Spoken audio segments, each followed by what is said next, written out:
Before the first sunrise, a reed pen scratches beside the slow Nile.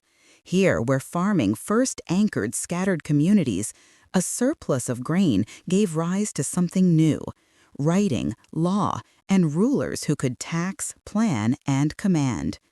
Along the Tigris and Euphrates, villages grew into brick cities, forcing strangers to learn to live together, to build shared rules on a scale never seen before.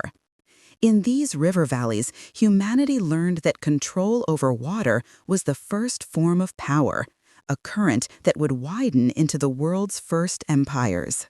Soon, those currents flowed outward. Caravans creaked over mountain passes, while monsoon winds filled sails across the Indian Ocean. Along the Silk Roads, merchants carried not just silk and spices, but new ideas: algebra, astrolabes, and deadly diseases like smallpox. Ports became classrooms, linking deserts to coasts as concepts rode alongside cargo. From Indus seals pressed in wet clay to the grand canals of the Yellow River, leaders turned ritual and records into statecraft. They were answering a fundamental question: how do you organize millions of people you will never meet? As societies grew more complex, they sought a deeper order.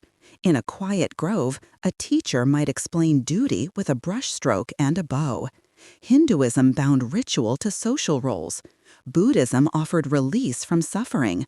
Confucianism turned family virtues into public ethics. These frameworks guided courts and communities toward stability. By lamplight, different stories were told.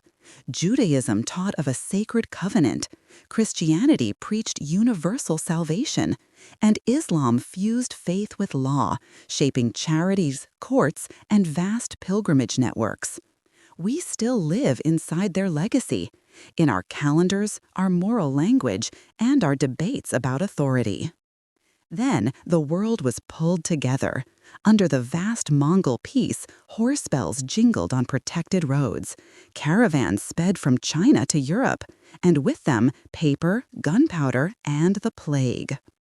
While West African and Southeast Asian ports thrived on gold and porcelain, these intensified connections primed shipwrights and mapmakers for longer voyages.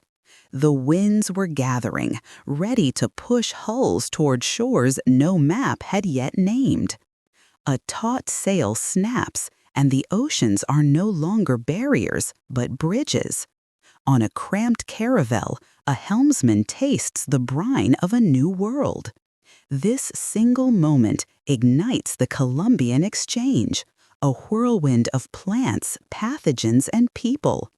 As American silver floods global markets and sugar plantations spread, millions are forced across the ocean in chains. With the ships, new questions travel. Questions about freedom and who has the right to be a citizen. The descendants of the Nile scribe now read ocean tides, not river floods. From crowded print shops, debates on science and reason challenge both crown and altar. Revolutions erupt, claiming rights and sovereignty from a new American republic to the streets of Paris and across Latin America. Smokestacks rise like new steeples. The roar of the factory pulls millions from villages into cities, as global markets fuel both progress and conquest. But from this new order, voices of resistance grow.